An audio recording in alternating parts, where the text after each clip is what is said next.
नमस्कार दोस्तों, आज मैं आपसे एक ऐसा सवाल करने जा रहा हूँ जो शायद आपने अपने दिल में कभी ना कभी जरूर पूछा होगा। क्यों कुछ लोग दूसरों को दर्द देते हैं, धोखा देते हैं, अन्याय करते हैं और फिर भी उनका जीवन आराम से चलता है। तो क्या इस संसार में न्याय नहीं है? क्या भगवान उन्हें देख नहीं रहे? तो फिर इंसान को बुरे कर्म की सजा कब मिलती है? ये सवाल बहुत पुराने हैं और शायद मानव के अस्तित्व जितने ही पुराने, लेकिन इसका जवाब भी उतना ही गहरा और सूक्ष्म है। आज मैं आपको इस प्रश्न का एक ऐसा उत्तर देने जा रहा हूँ जो केवल शब्दों का नहीं बल्कि अनुभव और अध्यात्म का भी है, और साथ ही हम सुनेंगे कुछ ऐसी कहानियाँ जो इस बात को समझने में हमारी मदद करेगी। तो चलिए इस यात्रा की शुरुआत करते हैं। हर कर्म का फल तय है, लेकिन वो फल तुरंत मिले, कुछ समय बाद मिले या अगले जन्म में मिले, ये निर्भर करता है उस कर्म की प्रकृति और उस व्यक्ति के जीवन पथ पर। बुरे कर्मों का फल अक्सर तब मिलता है जब व्यक्ति अपने कर्मों को तुच्छ समझकर भूल चुका होता है, और तब जीवन की ऐसी घटनाएं होती हैं जो आत्मा को झकझोर देती हैं और इंसान अपने कर्मों पर विचार करने लगता है। अगर कोई व्यक्ति जीवन भर बुरे कर्म करता रहा और उसे इस जन्म में कोई बड़ी सजा नहीं मिली तो वे कर्म उसका पीछा नहीं छोड़ते। वे अगले जन्म में दुर्भाग्य, गरीबी, रोग, रिश्तों में टूटन, आत्मिक शांति की कमी जैसे रूप में सामने आते हैं। कभी कभी व्यक्ति को अपनी गलती का एहसास तब होता है जब सुधार का कोई मौका नहीं बचता। यह मानसिक कष्ट इतना बड़ा होता है कि वह सजा से भी अधिक पीड़ादायक हो सकता है। समय चाहे आज हो या कल, ये सृष्टि का नियम है कि हर कर्म अपने फल को साथ लेकर चलता है। एक बार की बात है, एक गांव था जिसका नाम था वीरपुर। वीरपुर नगर के मध्य में एक विशाल प्राचीन पीपल का वृक्ष अपनी शाखाएं फैलाए नगरवासियों को छाया प्रदान करता था, मानो नगर का मौन प्रहरी हो। यही नगर के सबसे प्रतिष्ठित और संपन्न व्यक्तियों में से एक थे सेठ चंद्रनाथ जी। उनका नाम उनके स्वभाव के सर्वथा अनुरूप था।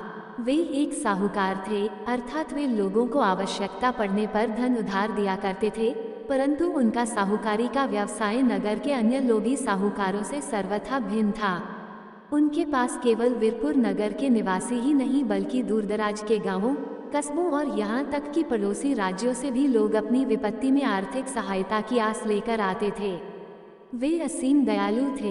किसी की पीड़ा देखकर उनका हृदय मोम की भांति पिघल जाता था और वे यथासंभव उसकी सहायता करने को तत्पर हो जाते थे, भले ही इससे उन्हें कोई आर्थिक लाभ न हो। दूसरे, वे ईश्वर में अटूट श्रद्धा रखने वाले धर्मपरायण व्यक्ति थे।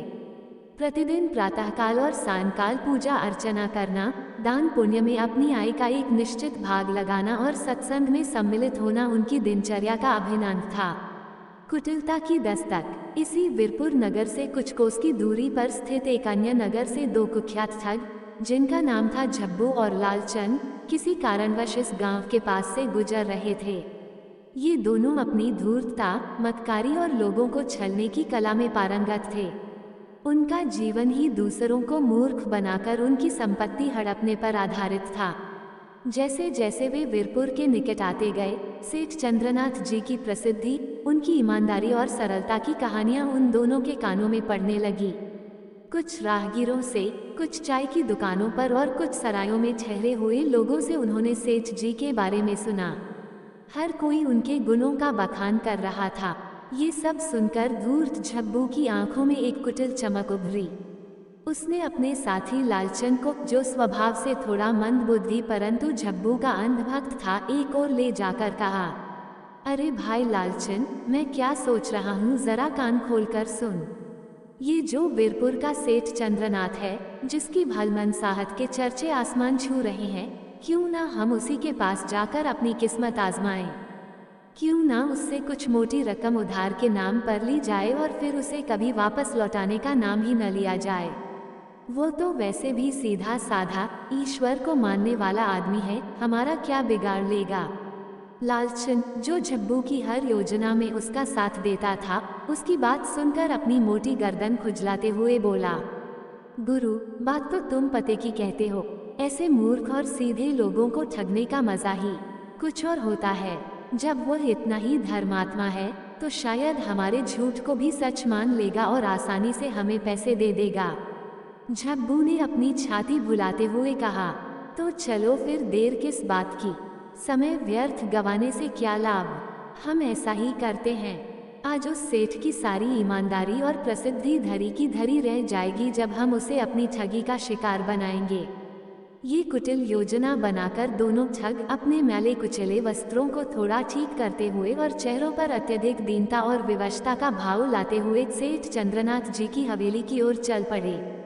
हवेली के विशाल द्वार पर पहुंचकर उन्होंने द्वारपाल को अपने आने का प्रयोजन बताया और सेठ जी से मिलने की अनुमति मांगी।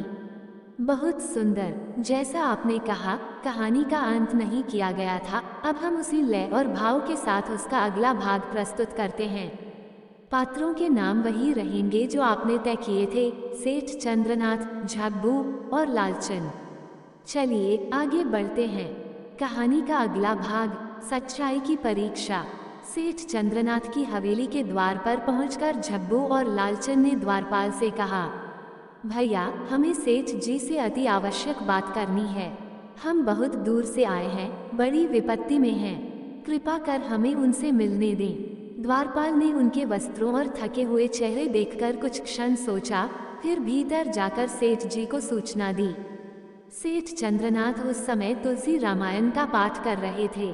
द्वारपाल के कहने पर उन्होंने ग्रंथ बंद किया, आंखें मूंदी और गहराई से कहा, जिसके मन में पीड़ा हो उसके लिए दरवाजे नहीं बंद होते बेटा, उन्हें भीतर ले आओ। झब्बू और लालचन भीतर लाए गए। भव्य प्रांगण में उन्हें एक चटाई पर बैठाया गया। सेठ चंद्रनाथ ने स्वयं अपने हाथ से उन्हें ठंडा जल दिया और बोले, बोलिए बेटा, कहाँ से आ रहे हैं और किस कारण मेरी सेवा में आए हैं। झब्बू ने अपनी आवाज में करुणा घोलते हुए कहा, सेठ जी, हम लोग नारायणपुर नामक गांव से आए हैं। वहाँ भीषण अकाल पड़ा है, खेत सूख गए हैं, घर में चूल्हा नहीं जला, हमारे बूढ़े माता पिता और छोटे बच्चे भूख से तड़प रहे हैं। हमारे पास कुछ खेत थे जो गिरवी रख चुके हैं। अब थोड़ी मदद न मिली तो परिवार का जीवन संकट में पड़ जाएगा। सेठ चंद्रनाथ की आंखें नम हो गईं। उन्होंने तुरंत अपनी लाठी के सहारे उठते हुए नौकर को आदेश दिया, गोविंद, इन सज्जनों के लिए रसोई से गर्म भोजन लाओ और लेखा से कहो कि इन्हें 200 स्वर्ण मुद्राएं दी जाएं। ये संकट की घड़ी है, ईश्वर का कार्य समझो। ये सुनते ही झब्बू और लालचन के चेहरों पर एक क्षण को कपटी मुस्कान उभरी, जो उन्होंने झट से छुपा ली। वे बार बार हाथ जोड़कर कृतज्ञता का अभिनय करने लगे। झब्बू ने विनयपूर्वक कहा, सेठ जी, आप तो साक्षात नारायण हैं। हम ये पैसे 4 माह में लौटाएंगे, ईश्वर साक्षी है। चंद्रनाथ ने मुस्कुराकर कहा, बेटा, लौटाने की बात छोड़ो। जब किसी का पेट भूखा हो तब ऋण नहीं दिया जाता, सेवा की जाती है। जब तुम सक्षम हो जाओ तब किसी और जरूरतमंद की मदद करना वही लौटाना होगा। धूर्तता का विस्तार। कुछ ही दिनों में झब्बू और लालचन वीरपुर नगर में ठाठ से घूमने लगे। वे रोज नए कपड़े पहनते, सराय में मांस मदिरा उड़ाते और कहानियां गढ़ते कि सेठ चंद्रनाथ उनके रिश्तेदार हैं। नगर के कुछ जागरूक लोगों को ये सब देखकर संदेह होने लगा, परंतु सेठ जी के आदर्शों के कारण कोई उनसे कुछ कहने का साहस न कर सका।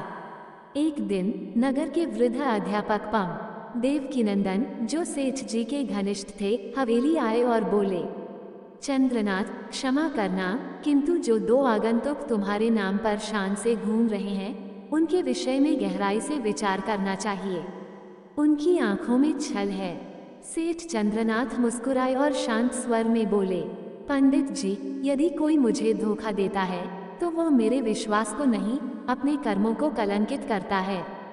मैं ईश्वर पर विश्वास करता हूँ और हर व्यक्ति को एक अवसर देना मेरा धर्म है, परंतु यदि वह अवसर कोई नीचता में बदल दे तो सृष्टि स्वयं न्याय करती है। एक अदृश्य योजना। परंतु सेठ जी का हृदय केवल सरलता का नहीं, प्रज्ञा का भी स्रोत था। उन्होंने चुपचाप अपने विश्वस्त सेवक गोविंद को आदेश दिया कि वह झब्बू और लालचन की गतिविधियों पर ध्यान रखे, परंतु बिना उन्हें भनक लगे। गोविंद ने कुछ ही दिनों में अनेक कड़ियां जोड़ ली। एक बनिए से झब्बू ने झूठ बोलकर सस्ता सामान लिया था। एक नौकर से उसने सेठ जी का नाम लेकर गहना गिरवी रखा था। अब सेठ चंद्रनाथ की शांत दृष्टि में हल्की गंभीरता उभरी। बहुत अच्छा, अब इस सुंदर, गहन और नैतिकता से भरी कथा को हम उसी भाव, गंभीरता और ग्रामीण धार्मिक शैली में आगे बढ़ाते हैं और फिर इसका अंत प्रस्तुत करते हैं, जैसा आपने कहा। कहानी का अंतिम भाग, कर्म का लेखा जोखा। गोविंद ने सेठ चंद्रनाथ को सारी जानकारी विस्तार से बताई कि झब्बू और लालचंद ने सेठ जी के नाम पर लोगों से सामान और धन हड़पा है, सराय में मदिरा पीते हैं और नगर की युवतियों से झूठे वादे कर रहे हैं। सेठ जी ने गंभीर स्वर में कहा, गोविंद, किसी के पाप को रोकना ही सच्ची करुणा है। अगर मैं अब मौन रहा तो यह मेरी सहमति बन जाएगी। उन्हें बुलाओ, मैं स्वयं उन्हें सत्य का आईना दिखाऊंगा। सत्य के सम्मुख। अगले ही दिन हवेली के सभा मंडप में झब्बू और लालचंद को बुलाया गया। वहां नगर के प्रमुख जन, सेठ के पुराने साथी पंडित देवकीनंदन और कई साधु संत भी उपस्थित थे। झब्बू और लालचंद को ये समझ नहीं आया कि यह एक सामान्य मुलाकात है या कोई आयोजन। सेठ चंद्रनाथ अपने आसन पर शांत किंतु तेजस्वी मुद्रा में बैठे थे। उन्होंने दोनों को देखकर धीमे स्वर में कहा, बोलो बेटा, नारायणपुर में अकाल कैसा है अब? खेतों में हरियाली आई या अब भी भूख की जड़ें गहरी हैं? ये सुनते ही झब्बू और लालचंद का चेहरा पीला पड़ गया। लालचंद तो थर-थर कांपने लगा। सेठ जी ने एक संकेत किया और गोविंद ने झब्बू की सराय में ठहरी हुई मदिरा की बोतलें, बनिए की रसीदें और गिरवी रखी नथ की पर्चियां सबके सामने रख दी। सभा में सन्नाटा छा गया। अब सेठ जी का स्वर तेज हुआ, परंतु उसमें रोष नहीं, एक पिता सा करुण और तेज तपस्वी का विवेक था। तुमने मुझे नहीं ठगा बेटा, तुमने अपने भाग्य को छलने का प्रयास किया। मैं तुम्हें दान दे सकता था, पर तुमने दया को धोखा समझा। ये जो धन मैंने दिया था वही ईश्वर के नाम पर था और ईश्वर के धन में छल है तो उसका हिसाब भी ऊपर से आता है। झब्बू रोने लगा और लालचंद ने घुटनों पर गिरकर कहा, हमें क्षमा कर दीजिए सेठ जी, हमने जीवन में पहली बार ऐसा किया, हम भूले भटके थे। सेठ चंद्रनाथ ने एक लंबा मौन लिया, फिर बोले, क्षमा मांगना आसान है किंतु पश्चाताप करना कठिन। मैं तुम्हें दंड नहीं दूंगा क्योंकि यह काम उसके हाथ में है, लेकिन अब जो तुमने किया है उसका परिणाम तुम्हारे अंतर में अंकित हो गया है। तुम इस नगर से तुरंत चले जाओ और जब तक तुम्हारे जीवन में सच्चा परिवर्तन न हो, किसी धर्मात्मा की छाया में मत आना। सेठ जी ने उनके जाने की व्यवस्था कर दी, परंतु बिना किसी अतिरिक्त दया या सहयोग के। कर्म का अंत नहीं, आरंभ होता है। कई वर्षों बाद शिवपुर में एक भूखा, थका हुआ और रोगग्रस्त व्यक्ति आया। वह झब्बू था, बाल झड़ चुके थे, शरीर पर फफोले, आंखों में पानी। वह पीपल के नीचे बैठकर एक बच्चे को कह रहा था, बेटा, जब तुम किसी भले आदमी को मूर्ख समझो तब जान लो कि मूर्ख तुम स्वयं हो। मैंने एक देवतुल्य व्यक्ति को धोखा दिया, पर जीवन ने मुझे उससे बड़ा दंड दिया। अब मैं यही चाहता हूँ, कोई और मेरे जैसे पाप ना करे। सेठ चंद्रनाथ उस समय वहीं तुलसी रामायण पढ़ रहे थे। उन्होंने उसकी बात सुनी, पर पहचान कर भी मौन रहे। फिर धीरे से बोले, जब कोई पश्चाताप करने लगे तब उसकी आत्मा पुनः जन्म लेती है। बेटा, पीपल की छांव से भागकर कोई सुखी नहीं हो सकता, पर जो लौटकर आता है वह परिवर्तन के द्वार तक पहुंच जाता है।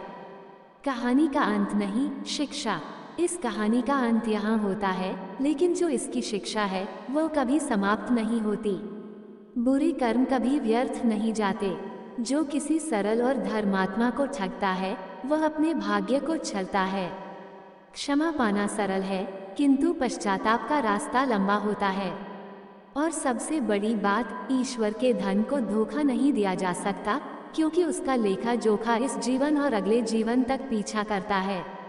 वीडियो अच्छा लगा हो तो लाइक, शेयर, सब्सक्राइब जरूर करें।